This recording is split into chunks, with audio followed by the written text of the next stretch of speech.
Don't sir me, young man. You have no idea who you're dealing with. Hello. Okay. As some of you may know, I uploaded a video the other day that I thought was pretty self-explanatory because when it was sent to me, it took less than 5 seconds of watching before I knew exactly what it was. Jehovah's Witnesses having their meeting or some form of worship in the Ukraine during the current events. These are Jehovah's Witnesses living their best lives, which is incredibly sad. But the greatest joy in their life would be to be validated that they're being persecuted, that there's a possible third world war. These scenarios are like a Jehovah's Witness's wet dream.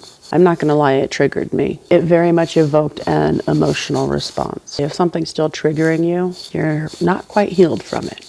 Just when you thought you were woke, turns out you're still snoozing your alarm sometimes. So what do you say? Let's do it.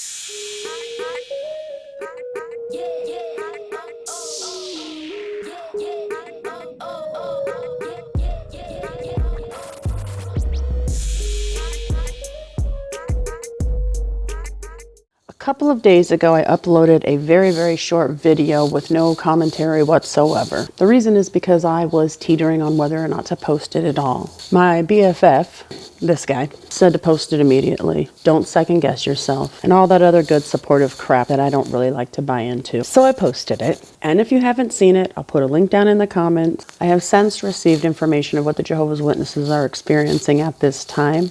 And more importantly, their perception of what they're experiencing, which according to my best friend, Dr. Phil, not. Perception is reality.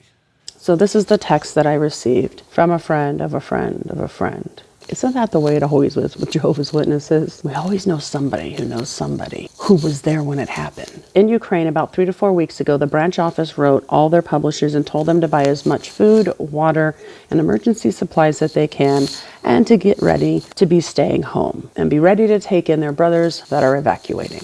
So the brothers did that, and they're all prepared. They're not out in long lines at the ATM or at grocery stores, you know, like those worldly people, the ones Jehovah didn't warn. Everyone is fine. The families and all the congregation left Hostomel, probably pronouncing that wrong. I still think that my husband's Italian. Not far from the house, the battle began on several sides in the morning. There were constant shots and explosions around. There were a lot of blown-up military vehicles on the road. We had not properly slept for 2 nights, but we still decided to go because there was a serious threat to our lives, and that was the direction given. So important to note, they didn't necessarily leave because there was a serious threat to their lives, but that was the direction that was given. So for those who are not familiar and those who are, Jehovah's Witnesses are not allowed to make those decisions on their own about whether they should come or go, whether they should hide, whether they should join into a situation. No, they cannot make a move until their congregation elders and those presiding over tell them so. And those guys can't tell them so until the hateful 8 low IQ'd leaders up at Bethel, the ones running the cult, tell them that they can go. That's what that means when it says we decided to go because that was the direction that was given.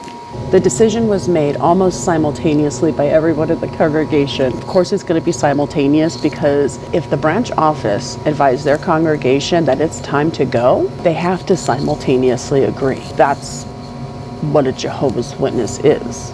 The decision was made almost simultaneously by everyone in the congregation, and we all went together.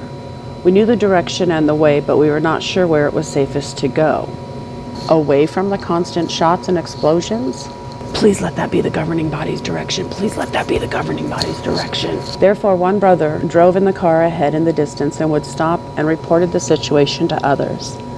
Then we united and moved together. Jehovah miraculously created a corridor and led our convoy of 9 cars out of the center of the military action. It was very similar to how Jehovah spread the waters of the Red Sea to save his people from their enemies. It seemed that he was leading us by the hand in a safe direction. They're comparing their evacuation to when Moses led the Israelites out of Egypt. This is a dangerous train of thought, and the reason is because when you think about Moses and the Israelites, and he's leading them out of Egypt because they were being persecuted in the real sense of the word. When Pharaoh and the Egyptians were chasing after them, they were running for their lives. And the very fact that the perception here that they united and moved together, and Jehovah miraculously created a corridor for them to pass through as if they are being personally attacked. They're not even thinking about all of Ukraine. They're just saying, we as Jehovah's people, we're doing it again. Our dear friends were constantly in touch, learning about the situation on the roads, informing us and leading us in the safest way. The further we were from the shelling, the more we managed to calm down. There were almost 40 of us, and we did not know where we would stay. I would turn in my future grave if this didn't turn out to be an article in the Wake magazine. Coming soon to a cult near you. We were all found temporary accommodation at night. Thanks, Jehovah. How nice to serve such a wonderful God. This is another way that the Jehovah's Witnesses isolate themselves and really feed into that persecution complex, because they tell this story about how the brothers all united and they linked together to help one another, with Jehovah leading them by the hand.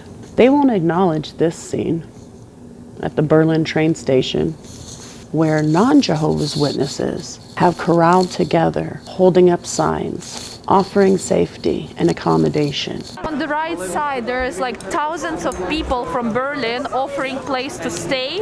This is absolutely incredible. There are like thousands of people actually supporting, and they say they have like a saying on the paper in Ukrainian, in English, in Russian.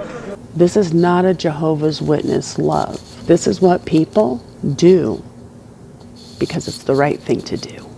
And get this, bitches, they did it without Jehovah. All right, guys, I wanted to keep this short today. I am working on regular content. Hope to have it out to you soon.